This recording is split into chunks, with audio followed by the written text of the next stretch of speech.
नेपालमा चाहिँ अहिले पशु कल्याणको जुन एउटा आन्दोलन हो मुभमेन्ट हो नि यो होइन ठ्याक्कै अहिले कहाँ पुगेको छ जस्तो पोलिसी लेभलमा जस्तो कानुनहरू कतिका हामीसँग कानुनहरू कति अनुकूल बन्दैछन् होइन समग्रमा हेर्दा चाहिँ जस्तो 10 वर्ष 15 वर्षसँग तुलना गर्दा अहिले कतिको अगाडि बढेको छ अब अहिले पहिलेको तुलनामा त केही नै थिएन पशु कल्याण भन्ने इस्यु हामीले उठाउँदाखेरि त्यो एउटा व्यङ्ग्यको विषय हुन्थ्यो भने अहिले यो 10-12 वर्षको दौरानमा भनौँ न जुन हामीले चाहिँ यसको बारेमा धेरै कुरा गरेर मान्छेहरूलाई सचेत गराएर गर्दाखेरि चाहिँ धेरै चेन्जेस आएको चाहिँ म मान्छेहरूले बुझ्न थालेका छन् जस्तो लाग्छ खाली जेनरल पब्लिकले मात्रै होइन कि सरकारी तवरमा पनि उहाँहरूलाई पनि एकदम अहिले कन्सियस हुनुहुन्छ कि वेलफेयरको इस्युहरू चाहिँ हामीले इन्क्लुड गराउनुपर्छ भन्ने कुरामा चाहिँ उहाँहरू एकदम ओपन हुनुहुन्छ होइन र त्यसै सन्दर्भमा केही नियमावलीहरू छन् कानुनहरू बन्ने प्रक्रियामा छन् अब त्यो कहिले बन्छ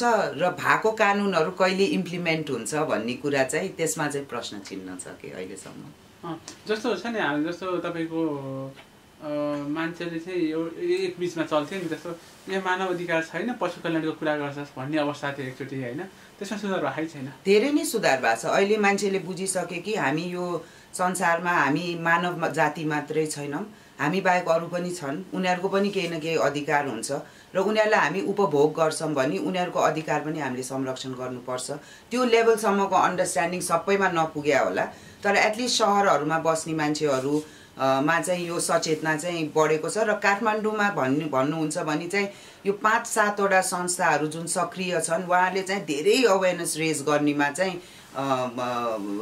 के भन्छ गराउनु भएको छ भन्ने जस्तो मलाई लाग्छ कि अहिले मान्छेमा धेरै सचेतना चाहिँ बढेको छ कि जस्तो हामीले 5 वटा या 6 वटा त्यसरी पोइन्ट गरेर भन्न सक्नेछ जस्तो यो बिचमा हामीले सुधार गरेको यो पशु कल्याणको अब जस्तो म कुकुरको कुरा गरौँ है एउटा कुकुरहरूलाई चाहिँ जस्तो बाटोमा देख्न पाएको छैन मान्छेले ढुङ्गा हान्ने त्यसलाई गएर लात हान्ने त्यसको सट्टा अहिले तपाईँले काठमाडौँमा हेर्नुभयो एटलिस्ट काठमाडौँ र केही सहरहरूमा चाहिँ ठाउँ ठाउँमा तपाईँले मान्छेहरूले कुकुरहरूलाई खुवाइरहेको देख्नुहुन्छ घर घरमा पशु पन्छीलाई दुःख दिइरहेको छ भने मान्छेहरूले हामीलाई फोन गरी यस्तो यस्तो ठाउँमा पशुहरूलाई यस्तो गरिरहेछ तपाईँहरूले आएर उद्धार गरिदिनु पर्यो भन्ने कुरा हुन्छ हामीलाई धेरै मान्छेहरूले हामीलाई सचेत भएर धेरै कुरा उहाँहरूले बुझिसक्नु भएको छ र अर्को कुरा सरकारी तवरमा भन्नुहुन्छ भने हामी पहिले यो इस्युलाई लिएर जाँदा उहाँहरूको त्यो के भन्छ त्यसलाई पशु स्वास्थ्य तथा पशु सेवा ऐन 2055 भन्ने छ कि अनि त्यसमा पनि उहाँहरूको वेलफेयरको कुरा धेरै थिएन अब त्यसलाई पनि समायोजन गर्नुपर्छ त्यसलाई पनि सुधार गर्दै लानुपर्छ भन्ने उहाँहरूले पनि बुझ्नु भएको छ र जुन पशु ढुवानी मापदण्ड अनि त्यसपछि पशु वधशाला र मासु जन्य ऐन भन्ने छ तिनीहरूलाई कसरी लागू गर्ने भन्ने कुरामा उहाँहरूले अहिले ओपन भएर हामीहरूसँग डिस्कसनमा आउनुहुन्छ हुँदा हामी उहाँहरूसँग अहिले जुन यो कुखुराहरूलाई त्यो खोरमा राखेर पालिन्छ नि त्यो धेरै क्रूर हुन्छ कि एउटा 5-7 वटा कुखुराले यत्रो सानो खोरमा कोचेर राखेका हुन्छ र त्यसको अन्डा अथवा मासु हामी खाइरहेछौँ खानेहरूले होइन भन्दाखेरि त्यो कति स्वास्थ्यको लागि पनि हानिकारक हुन्छ भन्ने कुरा त्यो कुरा पनि उहाँहरूले अलिअलि बुझिरहनु भएको छ र हो अब चाहिँ हामी केज फ्रीमा जाने हो कि अबदेखि त्यस्तोमा नजाने भन्ने उहाँहरू ओपन चाहिँ हुनुहुन्छ तर अब ओपन हुँदै त्यो कुराहरूलाई अलिकति के भन्छ फास्ट भनौँ न छिटो उहाँहरूले यसलाई लागू गर्नुभयो भने चाहिँ धेरै पशुहरूको कल्याण हुन्थ्यो कि सो पहिले भन्दा अहिले धेरै चेन्जेस चाहिँ आएको छ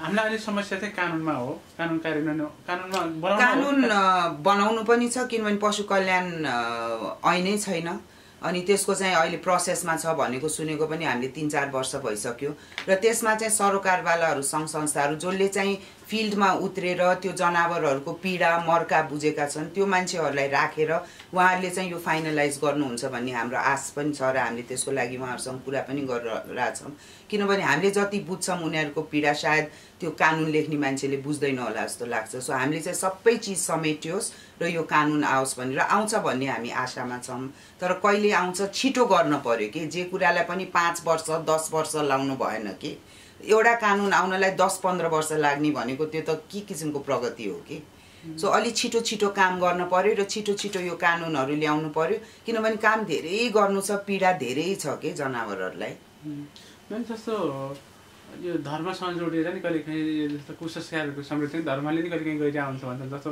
छाउपडीलाई धर्मले अलिकति संरक्षण गर्यो कि भन्ने छ। त्यसै गरी यो एनिमल वेलफेयरको कुरा गर्दा काहीँ न काहीँ धर्म जोडिन आउँछ क्या, जस्तो बलि प्रथाको कुरा छ होइन, जस्तो तपाईँको कतिपय ठाउँमा व्यवस्था तरिकाले त्यो जनावरको बलि चढाइन्छ, त्यसलाई रोक्न चाहिँ हामी कति चाँडै रोक्न सक्छौँ भन्ने छ नि एउटा, जस्तो उनीहरूलाई कन्भिन्स गर्न कतिको गाह्रो छ। हेर्नुहोस्, यो आस्थाको कुरामा भन्दाखेरि मैले नि सुरुवातमा भनौँ न 2009 देखि म लागेको छु यो बलि विरुद्ध। म पनि एउटा कट्टर हिन्दू परिवारबाट आएको कट्टर हिन्दू। मैले बलिको ट्रु मिनिङ बुझेँ कि मैले बुझेर त्यसलाई च्यालेन्ज गरेको, किनभने हाम्रो धर्म अहिंसामा आधारित धर्म हो। अहिंसा परमो धर्म भन्ने हाम्रो सबभन्दा बेस हो कि हिन्दू धर्म। तर हामी कस्तो भइसक्यौँ भने त्यो रिचुअलहरू हुन्छ नि त्यसमा मात्रै जाने कि बलि भनेको आफूमा भएको अवगुणहरूको त्याग गर्नुलाई बलि भन्छ कि खासमा, न कि एउटा अबोध प्राणीलाई लगेर देवी माताको मन्दिरमा गएर चढाएर उसको रगतको खोला बगाएर त्यो चाहिँ धर्म कुनै पनि हालतमा होइन भन्ने कुरा हिन्दू धर्मले भन्छ। तर हामी यस्तो अन्धविश्वासमा हामी अडिक्ट छौँ नि, त्यो अन्धविश्वासलाई चिर्न समय लाग्छ। यो सायद हाम्रो बलि विरुद्धको जुन आह्वान छ त्यो चाहिँ हामीलाई 20 वर्ष 25 वर्षै लाग्ला, म मरेर जाउँला र त्यसपछि रोकिएला, तर कुनै दिन चाहिँ रोकिन्छ जब कि मान्छेले बुझ्छन् कि हिन्दू धर्मलाई बुझ्ने प्रयास गर्न पर्यो कि त्यसको मर्म के हो बुझ्नु पर्यो, न कि हामीलाई अब हिन्दू धर्ममा पनि यति पुरानो धर्म छ कि मान्छेहरूलाई त्यसलाई व्याख्या गर्दा गर्दा गर्दा गर्दा त्यो व्याख्यामा धेरै विकृतिहरू आइसक्यो। त्यो विकृतिलाई सुधारिएको हिन्दू धर्मको हामीले सोच्यौँ भने नि बलि भन्ने चिज कहीँ पनि हटाउँदैन हो। त्यसमै जस्तो यो यथार्थ कुरा भयो होइन, तर हाम्रो जो समुदायहरू छ नि, कतिपय समुदाय जस्तो तपाईँको यता बाराको गढीमाई भयो होइन, यहाँ खोकनाको जुन पोखरीकोमा एउटा बाख्रालाई त्यति पोखरीमा राखेर चिठोरेर मारिन्छ होइन, अनि जस्तो दसैँ अथवा विभिन्न यस्तो पर्वको नाउँमा पनि बलिदिन्छ हो। त्यसलाई स्वीकार्ने अवस्था चाहिँ कहिले आउँछ? उनीहरूले जसले गरिरहेको छ तिनीहरूले यो गलत छ भनेर स्वीकार्न कति टाइम लाग्ला? समय लाग्छ। हेर्नुहोस्, मलाई त दुःख के लाग्छ भने अहिलेको युवाहरूले परम्परालाई निरन्तरता दिनुपर्छ भन्ने सोचले उहाँहरू प्रेरित भएर यो कामहरूलाई निरन्तरता दिइरहनु भएको छ। उहाँहरूले धर्म बुझ्नु पर्यो कि धर्मगुरुहरूले, नयाँ पुस्ताले यो परम्परालाई, कुनै परम्परालाई एकदम निरन्तरता दिनुपर्छ, म पनि त्यसको एकदम त्यो हुनुपर्छ, पक्षपाती हो कि। तर यो जुन कुरीतिहरू छ, सती कसरी बन्द भयो त? सती पनि त कुनै कारणले बन्द भयो नि त। मान्छेको आउँदाखेरि चाहिँ त्यो विकृतिहरू हामीले सुधार्न चाहने, तर जब पशुहरूमा आउँछ उनीहरू बोल्न सक्दैन भन्दैमा उनीहरूलाई जे पनि गर्ने, यो चाहिँ नयाँ हामी कुरा गर्दैछौँ यसको बारेमा, हामी यसमा आह्वान गर्दैछौँ, हामी मान्छेलाई बुझाउँदैछौँ। अब यहाँ त कस्तो छ, डलरको खेती गर्ने अनि गर्यो। म कुनै डलरको खेती गर्न यहाँ बसेको छैन, म पशु कल्याणको लागि यो ठाउँमा बसेको छु। र यदि कसैले मलाई भन्छ कि तैँले यो आवाज उठाएको क्रिस्चियनको पैसा लिएर पनि म तिनीहरूलाई च्यालेन्ज गरेर भन्न सक्छु, यो मेरो मनबाट आएको कुरा हो। किनभने म 8 वर्षको बच्चा हुँदादेखि मेरो घरमा बलि दिन एउटा जनावर ल्याएको थियो, त्यो जनावरलाई मार्नु हुन्न भन्ने चिज चाहिँ मेरो दिमागमा त्यो बेलादेखि थियो कि। सो हामीहरू जो यसमा लागेका छौँ नि, हामीलाई माया लागेर यो हाम्रो धर्मको कुरीति हो, यसलाई चेन्ज गर्नुपर्छ भनेर हामी लागेका व्यक्तिहरू हौँ कि। सो त्यसैले यो बलि प्रथा भन्ने चिज हामी जस्तो होइन, धेरै अरू धर्म, हाम्रो धर्मगुरुहरूले नै गर्नु पर्दैन। गोविन्द टन्डन जस्तो उहाँलाई हिन्दू धर्मको त्यति ज्ञानी हुनुहुन्छ, उहाँले भन्नुहुन्छ यो गर्नु पर्दैन भनेर। कुरा सुन्नु न, हाम्रो कुरा नसुन्नुहोस्, ठिक छ, हामीलाई माया लागेर हामीले भन्यौँ तँको होस् भन्ला, तर धर्मगुरुहरूले भनेको कुरा त सुन्नुहोस् न। कोहीले पनि हिंसालाई प्रोत्साहन गर्दैन कि। सो यो हामीले बुझ्ने र त्यसलाई मनन गर्ने चिज कुरा हो, र यो युवा पुस्ताले गर्नै पर्छ। यदि तपाईँ एउटा सभ्य समाजको तपाईँ एउटा मान्छे हुनुहुन्छ भने तपाईँले पशुलाई त्यस्तो विभत्स तरिकाबाट तपाईँले मार्नु हुँदैन भन्ने कुरा बुझ्नु पर्यो। धर्मको नाममा होस् अथवा खानको लागि होस्, आखिरमा त त्यो खानी त मान्छे नै हुन्छ, देवीले त खाँदैनन्। देवीको मन्दिरलाई किन त्यस्तो रगतको होली बगाउने थियो?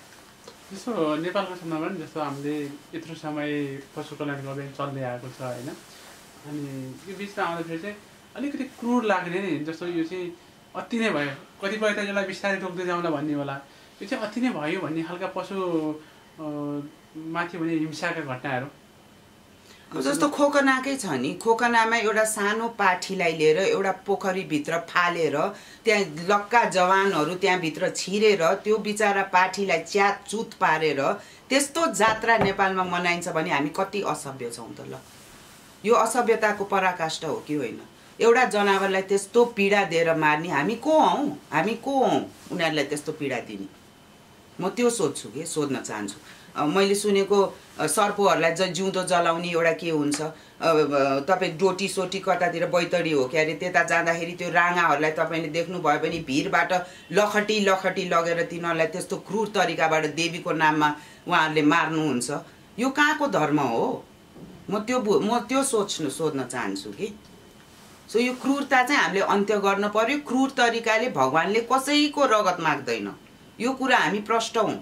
म पनि ठकुरी परिवारको महिला हुँ। हाम्रो घरमा बलि चढाइन्थ्यो, त्यो प्रथा हामीले रोक्यौँ, हामी मरेको छैनौँ। यो अहिले चाहिँ कस्तो छ भने यो अहिले यो शासन प्रणालीमा चेन्ज आएको छ नि, जस्तो जनप्रतिनिधिहरू आएको छन्, स्थानीय तहसम्म जनप्रतिनिधि आएको छन् होइन। नर्मली यो यस्ता कामहरू गर्न चाहिँ उनीहरूको भूमिका बढी प्रभावकारी हुन्छ, बढी महत्त्व हुन्छ। उनीहरू कतिको सकारात्मक छन् यस्तो कुराहरू लिएर जाँदाखेरि? अब भोट चाहिन्छ उहाँहरूलाई, के गर्नु? उहाँहरूको त्यो जसले बलि गर्छन् उहाँहरूले त बोल्नै डराउनुहुन्छ। हाम्रो ठुला ठुला मन्त्रीहरू त्यहाँ जानुहुन्छ। गढीमाईको मेला त मैले देखाएको छु नि, कति मन्त्रीहरू जानुहुन्छ, सबैजना कतिले लुकेर बलि पनि दिनुहुन्छ। अहिले खुलेर चाहिँ उहाँहरू दिएको मैले थाहा छैन, लुकेर दिनुहुन्छ होला। उहाँहरू बोल्नु पर्यो नि त, यो यस्तो नगरे पनि हुन्छ भन्ने कुरा। तर भोटको राजनीति छ यहाँ, बोल्यो भने उहाँले त्यो विरोध गरे भनेर भोट नआउला भन्ने सबैलाई डर छ। सो उहाँहरू धेरै बोल्नुहुन्न यो बारेमा। गर्दिन भन्नुहुन्छ, गराउने बेलामा गराउनुहुन्छ। स्थानीय तहदेखिका जनप्रतिनिधि छन् नि, उनको भूमिका कतिको सकारात्मक छ? सकारात्मक उहाँहरू हामीसँग कुरा गर्दा हुनुहुन्छ कि हामी रोक्छौँ, सकेसम्म हामी गर्न दिँदैनौँ, बच्चा पाठापाठीलाई हामी मार्न दिँदैनौँ भनेर अस्तिको गढीमाईमा पनि त उहाँहरूले भन्नु। आखिरमा त पाठापाठी भर्खर जन्मेको राँगाको बच्चा के अरे भैँसीको बच्चाहरू पनि त मारियो नि। तपाईँहरूले त्यत्रो छ्यापछ्याप्ती फोटोहरू देख्नुभयो होला। सो उहाँहरू बोल्नुहुन्छ, गर्ने आँट गर्नुहुन्न कि। अब उहाँहरूले अर्को गढीमाईमा चाहिँ गर्ने आँट देखाउनु पऱ्यो कि। उहाँहरू हामीसँग सहयोगी हुनुहुन्छ, हामीले भनेको कुरा बुझ्नुहुन्छ, तर उहाँहरू आफ्नो त्यो त्यहाँ लोकल लेभलमा बुझाउनै सक्नुहुन्न। हामीलाई त्यसमा सहयोगै गर्नु हुँदैन। उहाँहरूले पनि त हाम्रो साथ दिएर होइन यो गर्नु हुँदैन, यो कुरीति हो, यो यसले गर्दा नेपालको संसारभरि हामीले बेइज्जत गरायो। संसारभरिको मिडिया त्यहाँ आएर खिचेर गएर नेपालको जङ्गलीपना बाहिर देखाएको छ संसारभरि। त्यो हामीले लगेको त होइन नि। मिडिया भने जहाँ पनि छ कि अहिले मिडियाले आयो, उनीहरूले देख्यो, यसको यसरी प्रचार प्रसार गरिदियो कि हामीलाई नै लाज लाग्यो कि। अहिले अब हामीले जस्तो जुन अवस्थामा छ नि, जस्तो हामीले भने धार्मिक रूपमा पनि एउटा समस्या भयो होइन, तपाईँको पोलिटिकल्ली पनि। अब जस्तो भोटको राजनीति त्यो सत्य भनेदेखि त्यसले गर्दा पनि उनीहरूले चाहिँ एउटा अभियन्ताको रूपमा आफू अगाडि नदेखिनु भए होइन। त्यसरी हुँदै जाँदाखेरि यसलाई चिर्न चाहिँ नर्मली हामीलाई कति समय लाग्छ? मलाई जहाँसम्म लाग्छ यसको अझ 10-15 वर्ष त लाग्ला। म चाहन्छु यो अर्को पालि नै रोकियोस् होइन। तर अब धर्मगुरुहरूले कुरा गर्न पर्यो कि उहाँहरूले हाम्रो हिन्दू धर्म भनेको मर्म के हो, हाम्रो सबै हामी हिन्दूहरूलाई बुझाउनु पर्यो कि। हामी जुन यो कुरीति कुसंस्कारहरू जस्तो छौपडीको कुरा भयो, यो नछुनेको कुरा भयो, अनेक थरीको कुरा हुन्छ नि, छुवाछुतको कुरा भयो, त्यो धर्मगुरुहरूले चिन्नु पर्यो कि। हामीले त बुझिरहेछौँ हामी को हो त धर्मको विज्ञ हो भनेर मलाई सोध्छ। म धर्मको विज्ञ होइन। मैले त यसको बारेमा खालि बलिको बारेमा मैले अलिकति अध्ययन गरेर बुझेअनुसार हाम्रो धर्मले गर्दैन भने त्यो त मैले बुझेँ, मेरो बुझाइ हो नि त। यो कुरा धर्मगुरुहरूले पनि बुझाउनु पर्यो कि। र त्यो प्रयास छ कि अब हामीले गरेर मात्रै हुँदैन, यो धर्मगुरुहरूले पनि अगाडि सरेर बुझाउनु पर्यो कि उहाँहरूले। पशु कल्याणको लागि एनिमल नेपालले चाहिँ जस्तो आगामी यो के अरे कार्ययोजनाहरू चाहिँ के भन्नु म्याम? हामी हेर्नुहोस्, एनिमल नेपाल भन्ने बित्तिकै हरेक जनावरको लागि हो, तर हामी सबै चिजमा गर्न सक्छौँ भन्ने छैन। हामीले एनिमल नेपालमा चाहिँ युनिट छुट्याएका छौँ। एउटा हामी कुकुरहरूसँग काम गर्छौँ, सडकमा भएको कुकुरहरूको उपचार गर्छौँ, तिनीहरूलाई खान दिन्छौँ, तिनीहरूलाई बन्द्याकरण गर्छौँ होइन, त्यो एउटा हामी गर्छौँ। अर्को हामी काम गर्छौँ यो जुन कुखुराहरूलाई त्यो खोरमा राखेर त्यो निर्मम तरिकाले हामी अन्डा उत्पादन गर्छौँ, त्यो खोरबाट मुक्त गर, यिनीहरूलाई अन्डा उत्पादन गर्छौँ, गर अलि राम्रो मानवीय तरिकाबाट गर भनेर त्यो भनिरहेछ। र जुन यो मासुको इन्डस्ट्री भन्छु म, त्यहाँभित्रको राँगा भैँसी के अरे राँगा भैँसी पाडा के पिग्सहरू सुँगुरहरू बङ्गुरहरू यिनीहरूको लागि कल्याणको लागि पनि हामी अब चाहिँ आवाज उठाउँदैछौँ कि त्यो गरिरहेछौँ। त्यसबाहेक इँटा भट्टाहरूमा जुन यो गधा घोडा खच्चडहरूलाई एकदम अमानवीय तरिकाबाट भारी बोकाएर उनीहरूसँग उनीहरूले जुन पीडा भोगिरहेछ त्यो पीडा निर्मूल गर्नको लागि हामी त्यहाँ सक्रिय छौँ। पहाडमा भन्नुहुन्छ भने गोर्खाको जिल्लाहरूमा त्यहाँ जुन खच्चडहरू हुन्छन् तिनीहरूको कसरी कल्याण गर्ने, तिनीहरूलाई कसरी अलिकति भए पनि तिनीहरूको भार कम गराउने, त्यो चिजहरूमा हामी काम गरिरहेछौँ। र सरकारसँग चाहिँ हामी के भनिरहेछौँ भने पशु कल्याण ऐन एउटा नेपालमा आउनै पर्यो। तपाईँहरूले ल्याउनु भएको मापदण्डहरूलाई एकचोटि रिभ्यू गरौँ, तिनीहरूलाई फेरि एकचोटि राम्रोसँग मिलाउँ बनाऊँ र यो चिजहरूलाई चाहिँ तपाईँहरूले इम्प्लिमेन्ट गर्न पर्यो कि लागू गर्न पर्यो। खालि कागजमा मात्रै बसेर यो कुनै काम छैन। यसलाई कसरी लागू गर्ने, के गर्ने, हामीले के सहयोग पुर्याउन सक्छौँ, हामी गर्न तयार छौँ। हामीलाई भन्नुहोस् तपाईँहरूको यो रोल छ, हामीलाई पनि काम दिनुहोस्, सरकारले पनि हामीलाई काम दिनुहोस्, हामी गर्न तयार छौँ। र मुख्य कुरा भनेको एनिमल नेपालको जनावरहरूलाई हुने पीडा कसरी कम गर्ने, उनीहरूलाई कसरी सेवा पुर्याउने, उनीहरूको दुःख अलिकति भए पनि मान्छेले बुझ्दियोस् भनेर मान्छेलाई बुझाउने र हामीले चाहिँ कुनै कुनै पशुहरूलाई चाहिँ हामीले रेस्क्यु पनि गरेर लिएर आउँछौँ, उद्धार गर्छौँ र हाम्रो एउटा ठाउँ छ त्यहाँ लगेर हामी घोडा गधा खच्चडहरूको एउटा राख्ने ठाउँ छ। अब तपाईँले तल हेर्नुभयो भने अहिले 2टा बाछाहरू आएर बसेको छ। हामीले बाछाको पनि अब सबै उद्धार हामीको बाछाको उसमा चाहिँ हामीले यो त हाम्रै बाहिर आयो बिचारा खान नपाएर बसेर हामीले ल्याएर उद्धार गर्यौँ। सरकारको एउटा नीति, डेयरी नीति हुनु पर्यो। जुन देशमा गाई बाछा खाँदैन त्यो देशमा बाछा भनेको त वेस्ट प्रडक्ट भयो डेयरी इन्डस्ट्रीको। खालि दुध बनाऊ, गाई पालन गर, यो गर त्यो गर, तर त्यहाँभित्र त्यो बुढी गाईलाई कहाँ लाने, त्यो बाछा जन्म्यो भने बाछालाई कहाँ लाने, गौशालाहरू खोइ, त्यो गौशालाहरू पनि सरकारले बनाउनु पर्यो। सरकारले र प्राइभेट डेयरिजहरूले पनि बनाउनु पर्यो। बरु ट्याक्स गर, हामीलाई 1-1 रुपियाँ ट्याक्स गर न दुधमा, हामी दिन तयार छौँ। एउटा गौशालाको लागि त्यो प्रयोग गर, त्यति हो हामीले भन्न खोजेको कि जे काम गर्दाखेरि उत्पादन मात्रै छ। यो त एउटा जीव आत्मा हो। खालि उत्पादन गर, भैँसी पालन गर, बाख्रा पालन गर, यो पालन गर, कोचेर गर कि अनहाइजिनिक तरिकाले गर कि कसरी गर, त्यो चाहिँ मतलब छैन। खालि उत्पादन गर मात्रै भन्यो। उत्पादन सँगसँगै कल्याण पनि हुनुपर्छ कि, किनभने यो जीव आत्मा हो। त्यति चाहिँ मान्छेले बुझ्नु पर्यो। कुखुरालाई उल्टो झुन्डाएर काट्न लाने, तपाईँले मासु पसल बाहिर देख्यो भने यत्रो छोटो छोटो डोरीमा दिनभरि घाम पानीमा के पनि खान नदिएर त्यो खसीलाई मोर्नलाई कुराउने, यो कुनै तरिका हो? कुनै पनि सभ्य राष्ट्रमा यो बाटोमा खसी बोका काट्दैनन् कि सबै। अनि बच्चाहरूलाई पनि के हुन्छ यसको असर हामी हेर्ने, म त हेर्न हामीले देख्यो भने त हामी हेर्न चाहँदैनौँ कि त्यो रगत बाटोमा।